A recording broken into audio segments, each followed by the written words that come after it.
Now, across Europe, politicians are gearing up for what amounts to the world's second biggest exercise in democracy.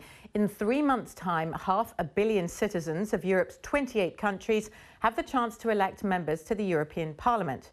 But the Parliament is often dismissed as largely irrelevant by the citizens of Europe. Turnout in European elections is traditionally low. Our Europe correspondent, Matthew Price, is in Strasbourg for us. Matthew, is there a tendency to underestimate the importance of the European Parliament?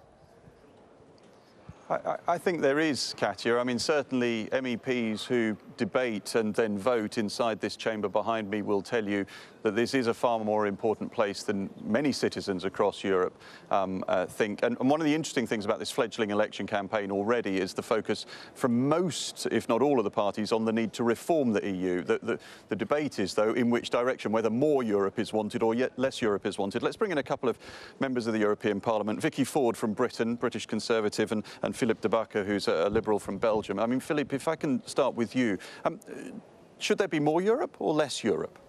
I think we face enormous international challenges, and on some issues I really think we need more Europe. If you see, for example, that Europe needs to speak to the world with one voice, and if you see today in Ukraine or in Northern Africa a couple of months ago, we were not capable of doing that. We also need further integration, I think, to combat the real 21st century problems, climate change, but also, for example, more and better regulation for the financial industry. This is all things that we need a more and stronger Europe for. I'm interested on the foreign policy. I mean, can you really see national governments, they guard their foreign policy jealously. They're not going to give up control of those sort of decisions, are they? Absolutely. That's also the reason why today we have to negotiate every time over and over again with 28 member states to come to a common position. I think we need much more integration and much more consultation on that level to really speak with one voice to the world.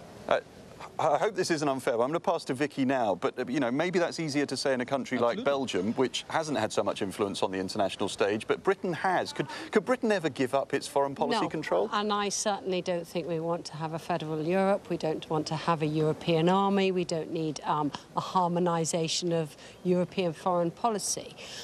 When I talk to people who voted for us to join the single market, they say that's exactly what they wanted to join, a common market.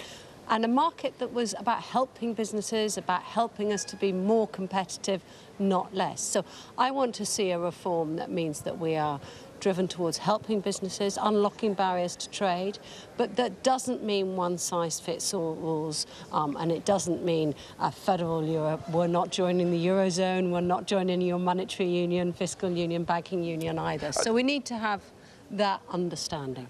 I mean, it's interesting the look you're giving, Philippe, there, because, I wonder, is Britain and the more Eurosceptic countries like Britain, there's a rise in Euroscepticism in France. We know full well that the Front National is expected to do well in these elections, might even become the top party.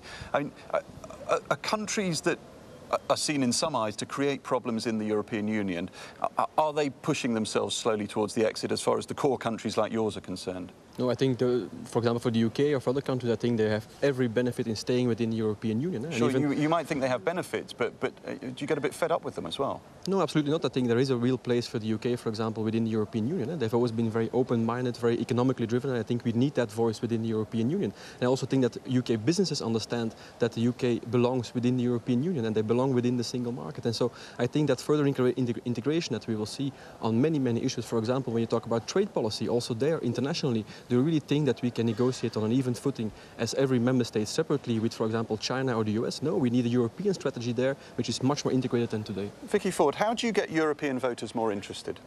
Well, I think you need to understand why people are concerned and why they feel cut off. They see far too many decisions being made here, which actually could be made at a local level or a national level. We should only need to make agreements internationally where it's an international business issue, for example. So that's why you need to remember why we joined in the first place, why we joined the single market in the first place. But it needs to be about helping businesses trade, as I said, and not going against them. All right, great. A couple of divergent views there, of course, but as ever, you would say that's the beauty of parliamentary democracy. Back to you. Thank you very much indeed, Matthew Price there in Strasbourg.